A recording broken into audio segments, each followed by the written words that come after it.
Saludos, amigos y amigas de La Respuesta.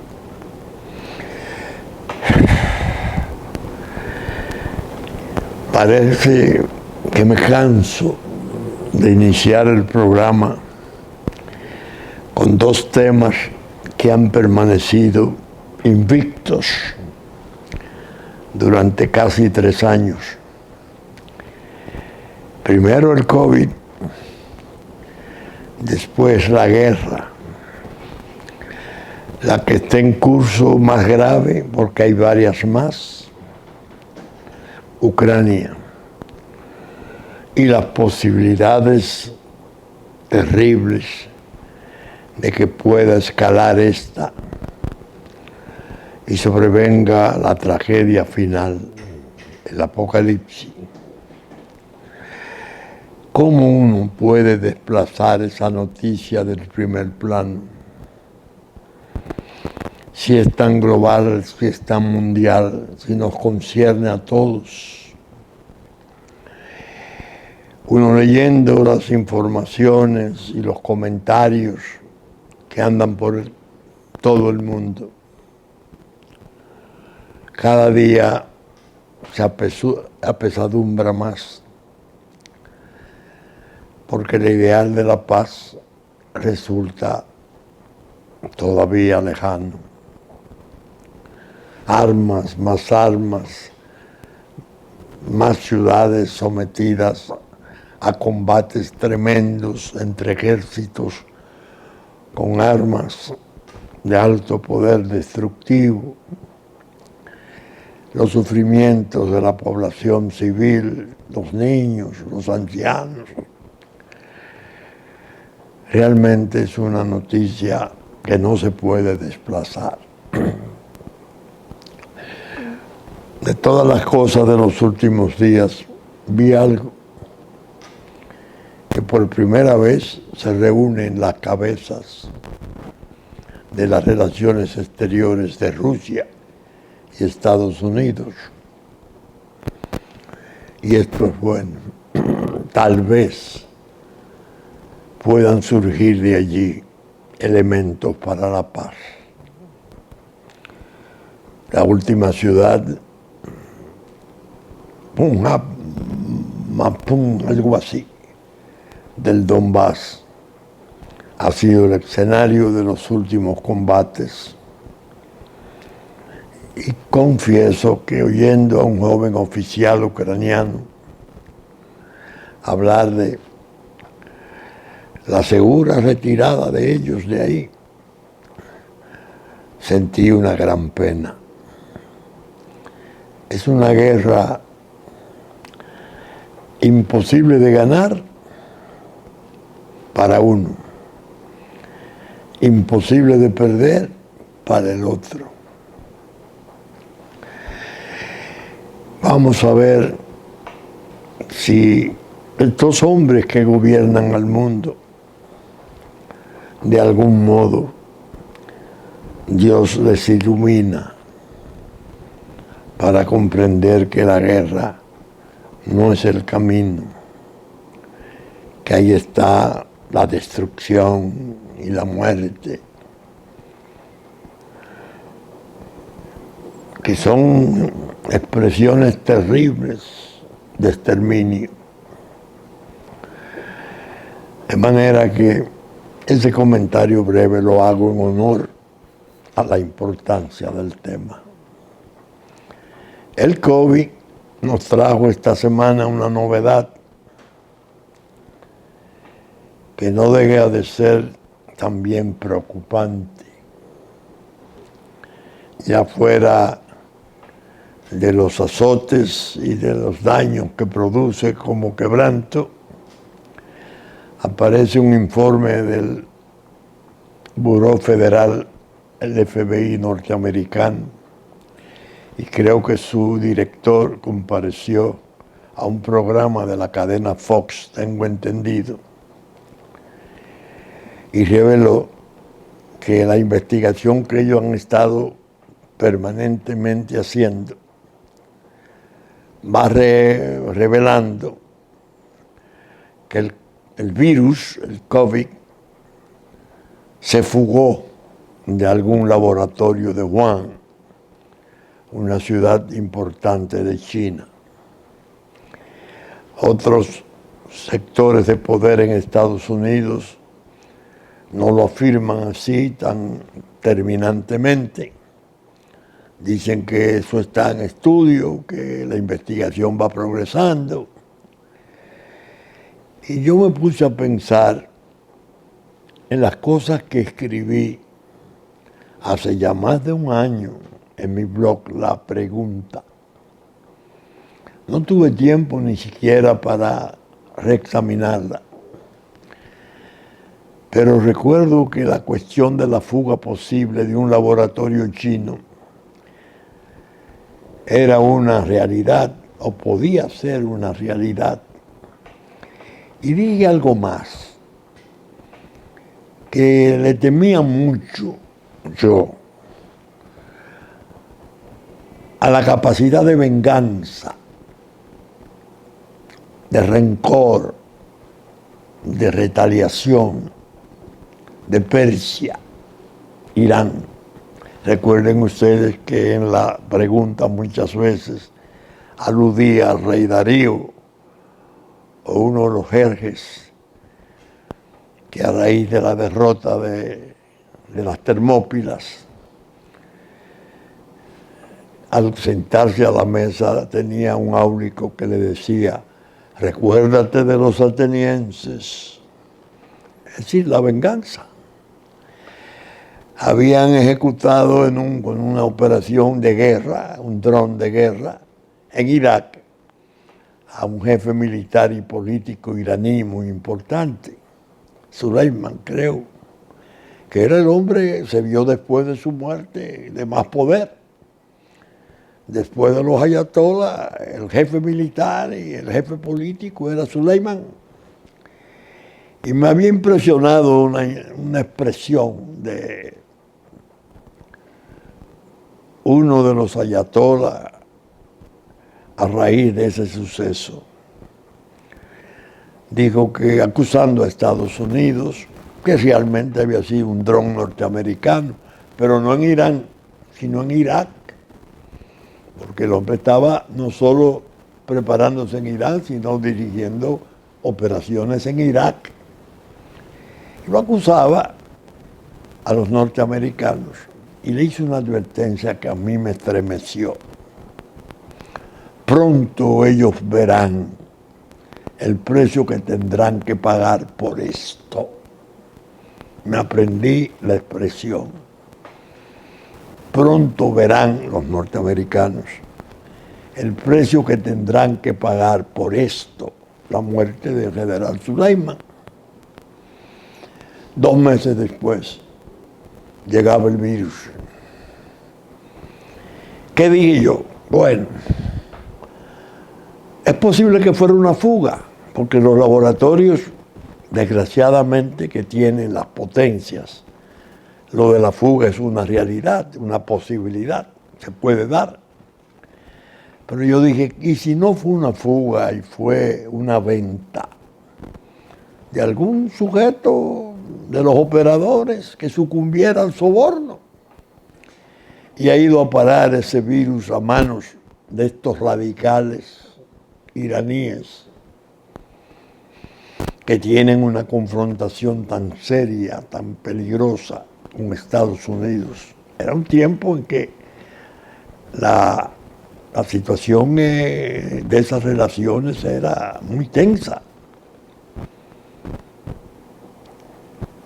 Este virus, si es fuga, no fue progresivo. Este virus ha sido de daños y alcances simultáneos. Es decir, comenzó a matar en medio mundo, a la vez, al mismo tiempo. Fue regado entonces, no simplemente fugado. Eso está escrito en la pregunta del blog de Marino Vinicio Castillo y en varias de sus respuestas. Cuando FBI ahora hace la revelación, aunque la traten de cosmetizar otros sectores, lo que yo pienso es, bueno,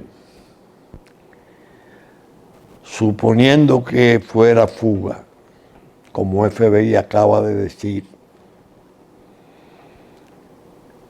el hecho de que los alcances fueran tan devastadores y simultáneos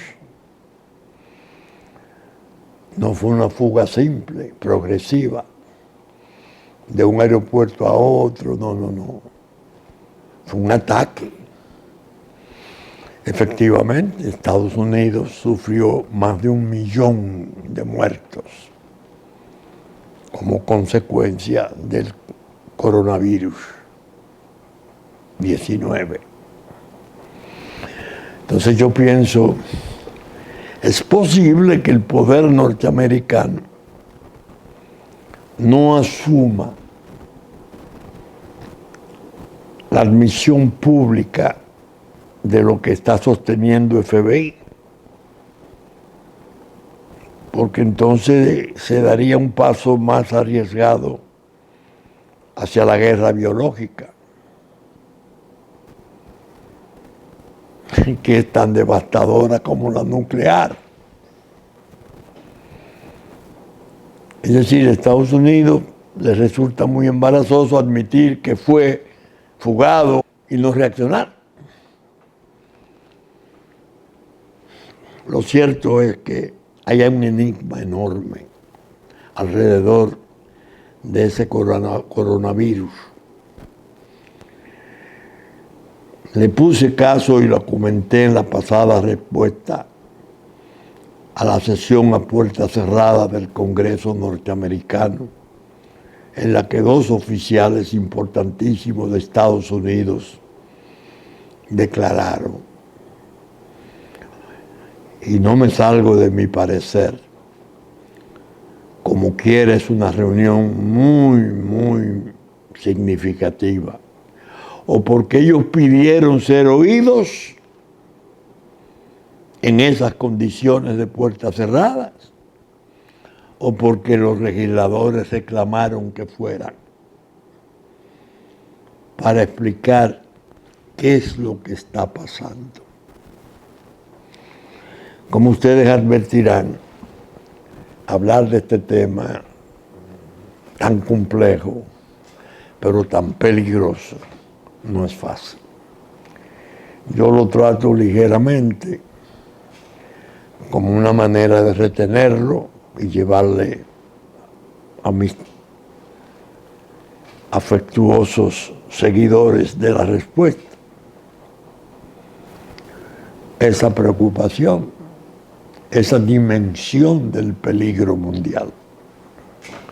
Bien, pasemos a otro tema. El 27 de febrero pasado, hace unos días, habló ante la reunión conjunta de rendición de cuentas de las cámaras legislativas, que se le llama asamblea, pero es una rendición de cuentas lo que allí se produce. La respuesta vino trabajando desde semanas antes con esa posibilidad y esa perspectiva,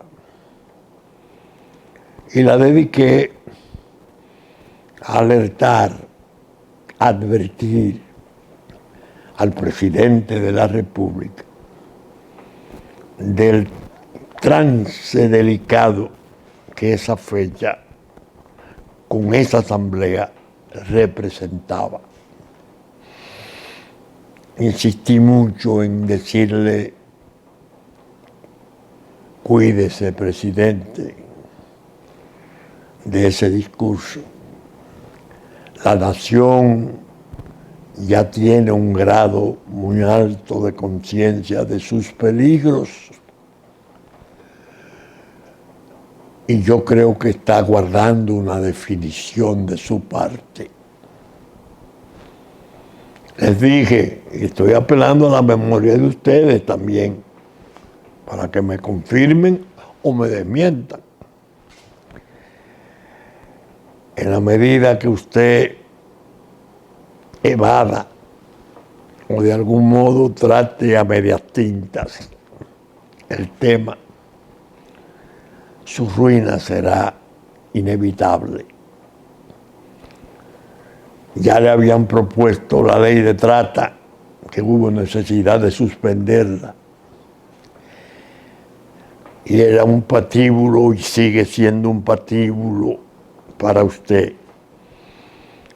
Es suicidarlo políticamente, porque es la ley mortaja, es la última mortaja del país. Obra de las potencias a través de Naciones Unidas, eso lo sabemos. Le decía, presidente, la unidad nacional es necesaria, pero una unidad sincera, una unidad seria, no decorativa y declamatoria. Estamos juntos y dos abrazos en un ágape, no. Una unidad profunda, sólida, en ese tema. Tema, declarémoslo sagrado, porque se trata de la supervivencia de la patria. Y todos sus hijos de buena voluntad están muy, muy impresionados y conmovidos al notar cómo han ido avanzando los peligros. Y aguardan y esperan su defensa, presidente.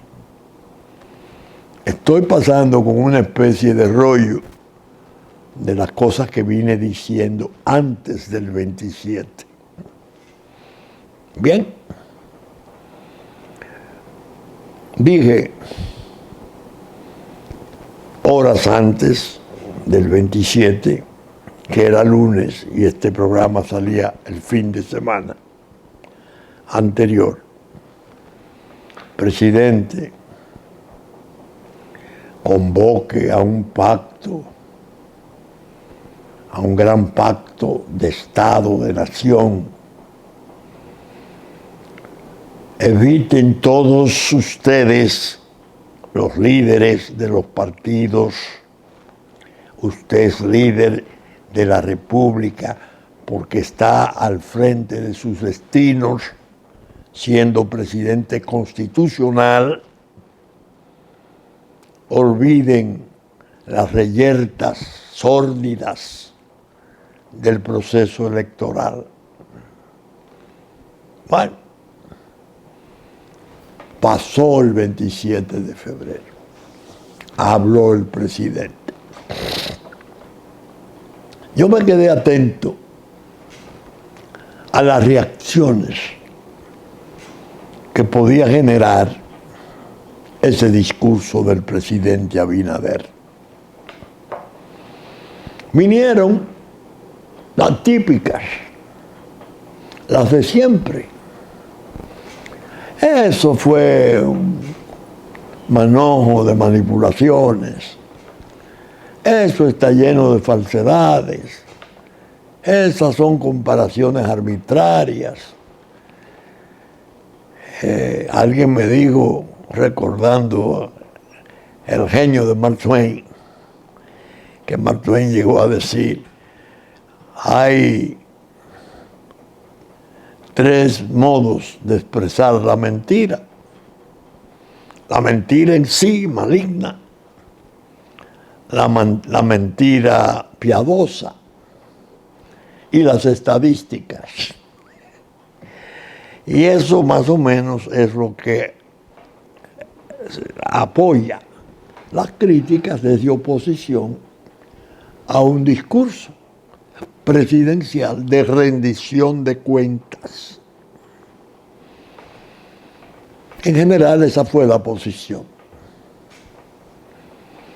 Pero yo no quise oír el discurso todo. Así se lo dije en la reunión del jueves de esta semana a los partidos aliados, a los partidos menores, que fuimos aliados, convocados por el presidente de la República, para comenzar a darle cuerpo y ejecución a su llamado a la unidad. Le dije: presidente, todos los presidentes, usted y los otros, los demás, cuando van a asamblea tienen que leer los informes de rendimiento, de desempeño que envían los ministerios. Todos los datos que le llegan de los ministerios, ustedes, los presidentes, los asumen. Y eso es blanco de críticas tremendas, no a los ministros, sino a usted, que lo va a pronunciar. Y que, como es natural, para darle consistencia y unidad a su gobierno, al proclamarlo lo asume como hechos del gobierno. La oposición está interesada siempre en que eso no sea así. Y a veces con acierto, a veces con exceso, hace críticas. Pero las críticas, como dije, no son a los ministerios, sino a usted. Bueno, está bien. Pero hay un tema que no hablan los ministros, del que no hablan los ministros, habla usted. Todas las propuestas suyas personales, todas las afirmaciones suyas personales son otra cosa. Efectivamente, en el del 27 de febrero pasado, en los últimos 15 minutos, apareció la parte del presidente que salvaba el discurso. No porque hacía valedero y cierto todo cuanto él hubiera afirmado de las realizaciones de su gobierno. Es un optimismo también muy legítimo que todo gobernante puede usar. Por la naturaleza del tema. Cuando entró en la parte final de su discurso a hablar de los peligros nacionales, del trastorno posible ya en curso, de programas de ataque a la soberanía y de la disposición del gobierno de concitar las fuerzas políticas y sociales y económicas de la nación para hacer un gran frente, un pacto para poder enfrentar la situación. Ahí nació el discurso. A mí me ocurrió que yo no lo quise oír, porque ya a mi edad digo, si me contradigo y me resabio, no me hace bien. No estoy en edad de resabiar. Si falla el presidente, no lo quiero oír, porque no me hace bien a mi salud una frustración de esa magnitud. Es mi hijo Juárez, que llega al mediodía de domingo, del lunes, sobre el mediodía a mi casa, y me dice: papá, ¿usted oyó el discurso? Digo, no. Magnífico. ¿Cómo así? Oh, pero bueno, yo se lo voy a poner, y me lo pone en la televisión, en YouTube. Digo, no. Todo el discurso no. Póngame la parte que usted está lavando, la parte final, el material propio del presidente. Y me lo puso.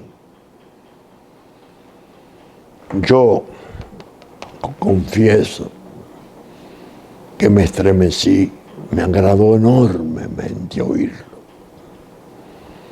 No solo por el contenido desafiante severo, de intereses tremendos que son los que nos están cercando. Y no por el énfasis y la convicción que revelaba la forma de expresarlo. Yo creí ver, y creo ver, y ojalá seguir creyendo ver, en ese hombre, presidente de la República, una determinación real, una definición fuerte de defensa de su patria. Y no tengo ningún tipo de inhibición, ni de malicia, ni buscando elogio. No es verdad. Le decía a los jóvenes de la prensa el jueves en la noche, ya contaremos cómo fue esa tarde y esa noche, que me dijeron, mire, el PLD dice que no va a perder su tiempo, por eso no vino. ¿Qué piensa usted? A la reunión que convocara el presidente para el jueves, de la que hablo, como primer paso a darle cuerpo al proceso de unificación nacional en ese tema.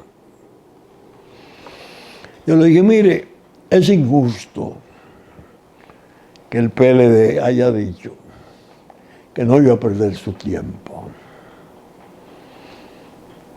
Ya había leído en algunos diarios, los partidos de oposición hacen poco caso al discurso del presidente Abinader. Una forma de trivializarlo, banalizarlo. No, nadie le hizo caso. Para el observador verdadero, dices, sí, nadie le hizo caso a todo. Oh, qué bien. Lo que dijeron los ministros, que es siempre objetable. Y lo que dijo el presidente, no, papá. Sepárame los temas. La nación le hizo caso a la parte relativa a sus peligros. La conmoción que yo he sentido entre amigos, y yo que soy un hombre que ya vivo en el seno del campo, oyendo y percibiendo, el país atendió a ese llamado. Le agradó ese llamado. Pero los partidos políticos se empeñan en tener su verdad. En el PLD es explicable esa actitud. Vamos a analizarla. Porque fue el partido de Juan Bosch, ya no lo es. Ahora es básicamente el partido de Danilo Medina. Y es lógico que no quiera ir a un evento como ese encuentro que convocara el presidente Abinader. Es lógico. Porque la magnitud del daño que ellos hicieron en ese campo, en ese ámbito, los incrimina. Poniéndolo de otro modo, para que se vea mi buena fe al exponerlo. Si el director o jefe político o guía político de ese partido fuera su candidato, su precandidato, Abel Martínez, hubiera ido al encuentro. Oigan, ¿por qué? Porque en medio de aquel desastre que el gobierno de Danilo Medina hacía con la soberanía y la entregaba y negaba por decreto las deportaciones y aprobaba el acuerdo aquel infame del Instituto Nacional de Migración del año 19, la base militar encubierta, todo ese desastre de entrega. Abel Martínez mantenía un discurso y acciones incluso interesantes, preservando y advirtiendo de los peligros a la nación. Pero el jefe político del partido sigue siendo Danilo Medina. Entonces, aparecer en una reunión de ese tipo, alguien de allá, no es del agrado ni le satisface a Danilo Medina, porque es una manera de enseñarle al país nuevamente su desastrosa participación en ese proceso de entrega de la República.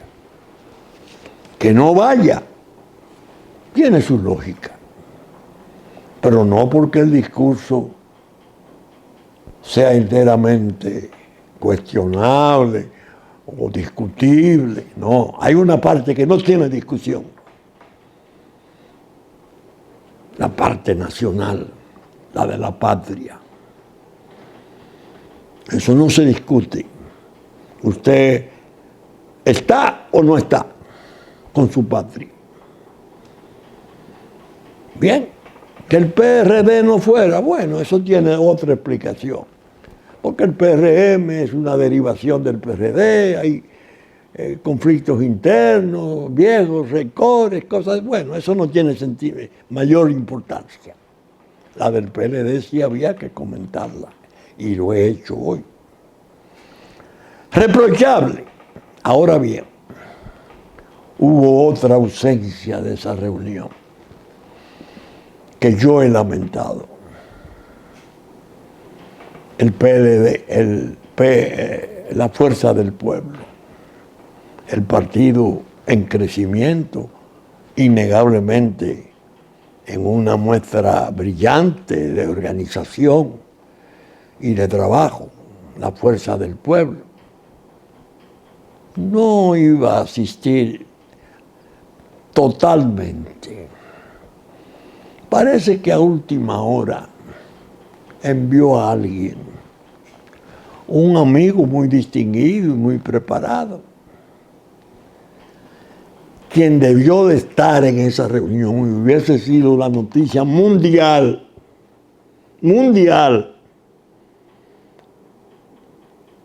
es Leonel Fernández. ¿Ustedes se imaginan que esos dos señores se hubieran reunido ayer?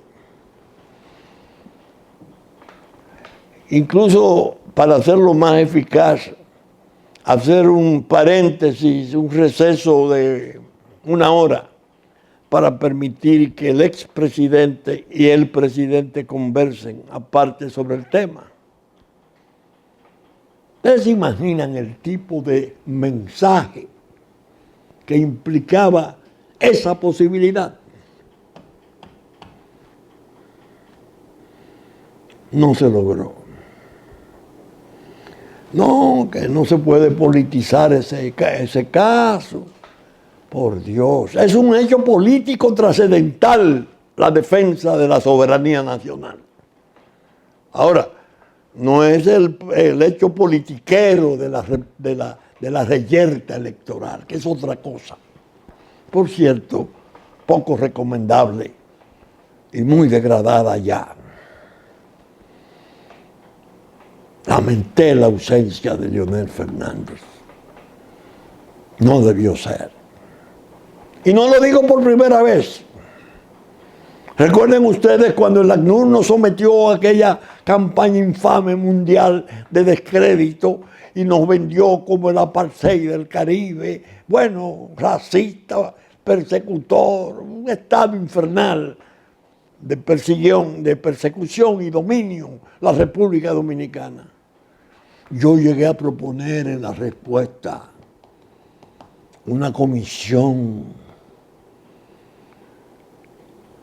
una misión es lo que digo, plenipotenciaria, constituida por las fuerzas mejores y de mayor capacidad para salir a hacer la defensa por el mundo de nuestra causa. Llegué a decir, el expresidente Fernández la presidiría.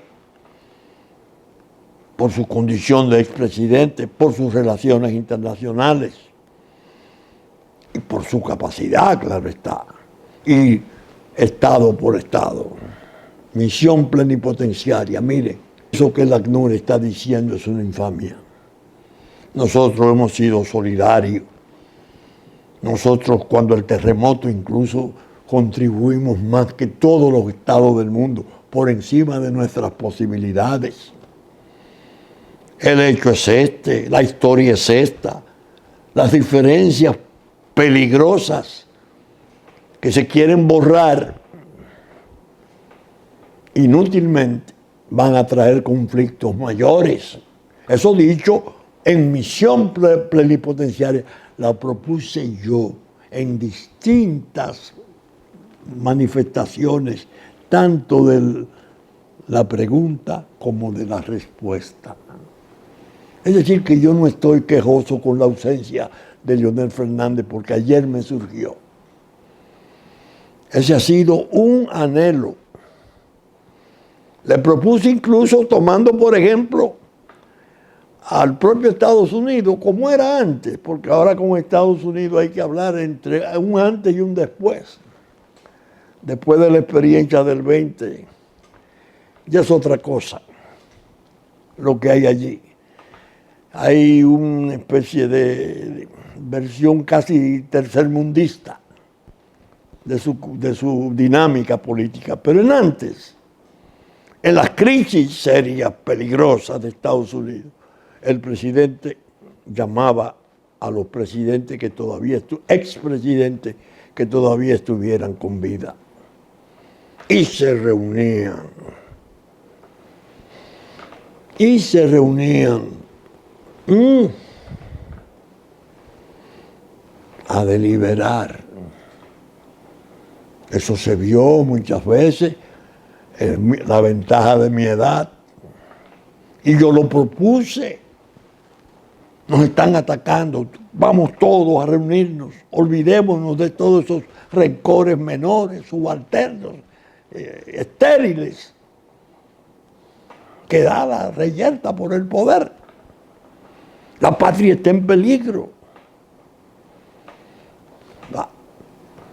Le respondo a algunos amigos de muy buena fe, pero que yo a veces les reprocho su intolerancia a ultranza, que cuando se enteraron de que yo había sido invitado como presidente de la Fuerza Nacional Progresista, me dijeron, no, pero no, usted no debe coger para allá, que vaya a Pelegrín, que es el que está como presidente ejecutivo, porque usted, no, yo voy, aunque signifique cierto esfuerzo, es porque a mi edad es lógico que no tengo ni el vigor ni la salud de antes, y fui. Participé en la reunión. Interesante reunión. Muy interesante. Tan interesante que cuando iban los presidentes de los partidos hablando, Pelegrín entre ellos como ejecutivo de la Fuerza Nacional Progresista, me sentí animado de decirle a un auxiliar importante del presidente, dígamelo al presidente que yo querría decir algunas palabras al final. Él, gentilmente, me concedió la palabra. Estaba muy conforme con los distintos planteamientos que se hicieron, naturalmente. Pueden haber diferencias mínimas, pero bueno. Y dije, en 7 minutos, gran parte de lo que dije al principio de este programa, sobre la asamblea, los discursos, las cosas y la unidad. Pero entre las cosas que dije, hubo una al final que la quiero repetir hoy. Presidente, no le tema a la soledad. Si se le hace el desaire después de su gesto de coraje, siga solo, que no va a estar solo, porque el pueblo está interesado en su defensa. Y aquellos que no la asuman plenamente se atendrán a las consecuencias, porque ya el pueblo está erigido en una especie de extenso jurado popular. Está observando, está viendo cuáles de sus hombres públicos está por jugársela, cuál está en el desafío, cuál es capaz de sacrificarse, yo diría hasta de inmolarse por su suerte.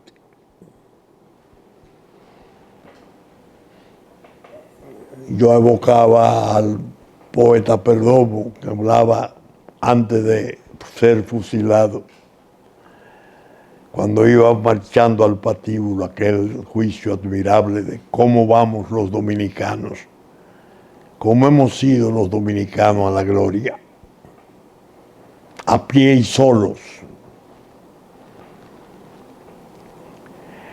En el fondo era un aliento al presidente porque evidentemente la falta de Leonel Fernández, que le hubiera dado al evento una potencia enorme a escala mundial por la unidad, aunque no lo revelara, es posible que fuera parte de cierta contrariedad de su parte. No se decepcione, llame y siga usted. Siga usted. La historia lo aguarda. Está esperando sus hechos. Ya están sus palabras y algunos hechos importantes, el muro y cierto énfasis mayor en la migración. No vacile. Que si vacila, yo no querría pensar en cómo lo trataría la historia. Y una parte que yo hoy la quiero traer es espiritual, es sentimental, es algo que yo no puedo apartar de mis reminiscencias, de mis recuerdos. Manuel Aurelio Tavares Justo, Manolo. Yo fui su compañero de habitación, donde su tía Isabelita y en mi casa, desde el bachillerato hasta hacernos abogados. 3 en el bachillerato y 5 en la universidad. Lo conocí de cerca, fraternalmente, porque éramos hermanos. De una pureza de enviado, sacrificado por su ideal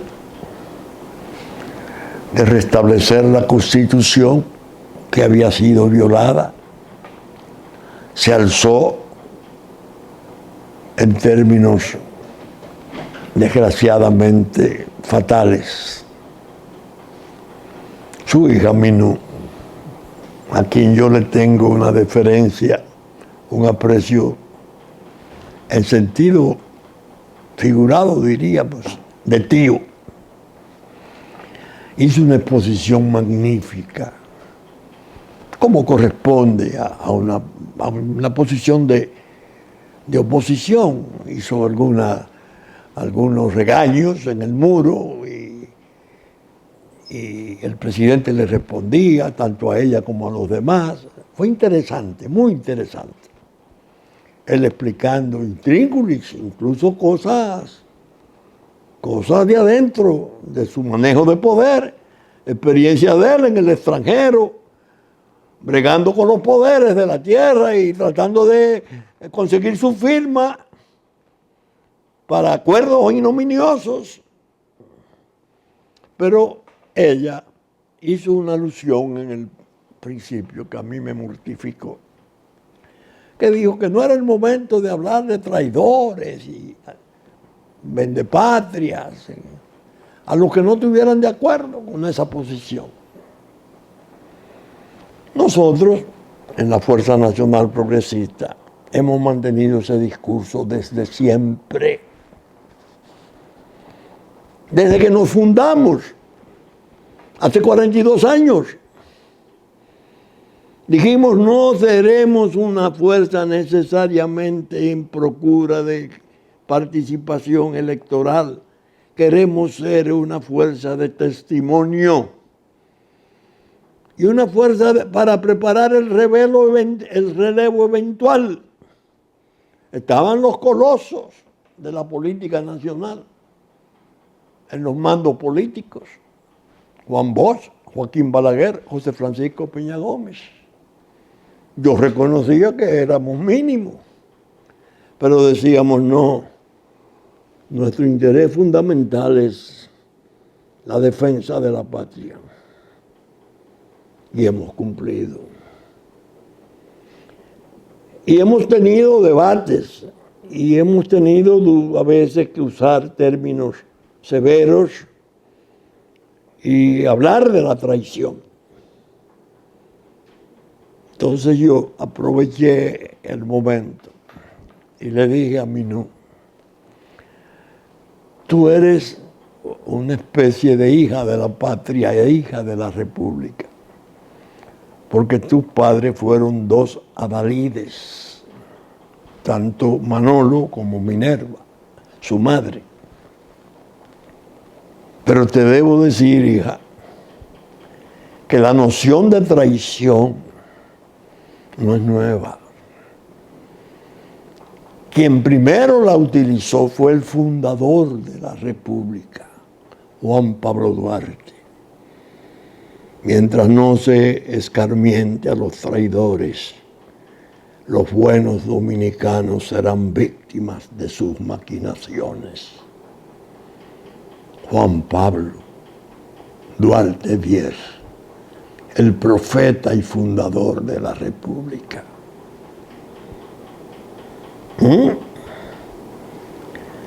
Naturalmente le estaba diciendo, mija, el patriotismo y el sentimiento nacional de tu padre, yo lo conocía. Yo lo sabía. Casi desde la primera juventud, saliendo de la adolescencia, se podría decir. No incurre en ese error. Y a los demás, les dije, en su inmensa mayoría jóvenes, bien intencionados, muy esforzados, representan partes de la población que nos quieren minimizar. Esos son pequeños partidos, eso no representa nada. No, no. Los pocos votos del partido minoritario son muy significativos. Primero porque ayudan a los balances y las decisiones, eso no. Pero indican que hay parte de la población, por mínima que sea, que cree en sus mensajes. Y les dije, cuídense, no se aparten del trastorno nacional, porque el pueblo está observando a todos. Y si ustedes se apartan o desvían de sus deberes sobre esto, el pueblo los va a rezagar, los va a marginar. Es decir, que la semana fue interesante para mí y creo que para mucha gente. Y pienso que si se le da el calor prometido de las 4 comisiones, el trabajo sistemático, semanal, los encuentros, le estaríamos haciendo un servicio inmenso al país. Porque fíjense cómo son las cosas. Yo llego a mi campo y le digo a un viejo trabajador, ¿qué le pareció el discurso? Dice, Bueno, era un exceso mío preguntarle. Me hizo un comentario. Qué bonito quedó el desfile militar. El presidente había invitado a ir al desfile que hacía años que no se hacía, brillante, oportuno, un recordatorio, porque el ejército no es los 6 maleantes que detuvieron en Trata, en Dajabón, ni las fallas que pueda tener grupos mínimos. El ejército es otra cosa. Las Fuerzas Armadas en general es una estructura que constitucionalmente está declarada guardián de la soberanía y de la independencia nacional. Y es bueno mostrársela al mundo. Que le llegue a las bandas asesinas de Haití y a los maquinadores de la política que tienen sus relaciones con ellos, que nosotros tenemos medios para responder eficazmente, aunque nos expongamos al mal final, al apocalipsis, que creo que es uno de los miserables propósitos de la comunidad internacional que representa la superpotencia. La intervención plena de la isla, que ahora se le dificulta porque hay 5 superpotencias interesadas: Francia, Canadá, Estados Unidos, China y Rusia.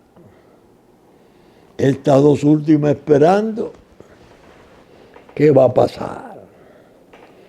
Como dije en la semana pasada, si se sale el premio mayor en loto de una república socialista democrática del siglo XXI, estarían agradados y se lanzarían al rescate de Haití, porque geográficamente necesitan incordiar a sus rivales de las 2 superpotencias del norte.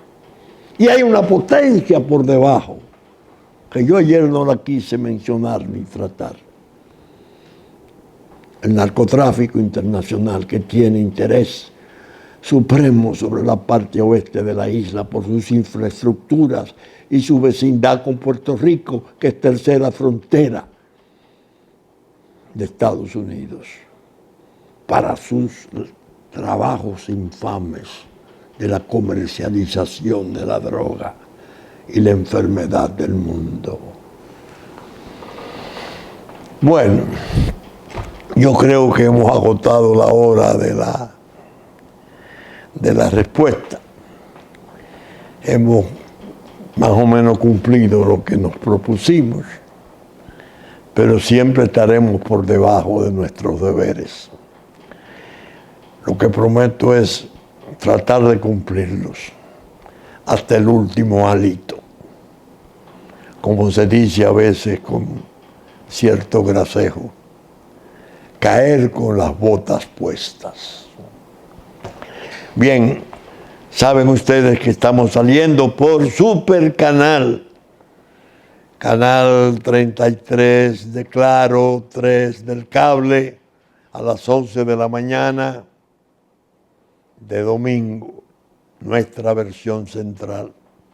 Por Teleimpacto, Canal 52 Claro, 22 el cable, 12 del mediodía de domingo, 9 de la noche de domingo, lunes 7 de la mañana, Teleimpacto de lunes y 8 de la noche de lunes. Estaremos en YouTube a partir de las 12 del mediodía, como siempre. Muchas gracias por la atención prestada y con la gracia de Dios esperamos estar con ustedes el próximo fin de semana en otra nueva entrega. Hasta entonces.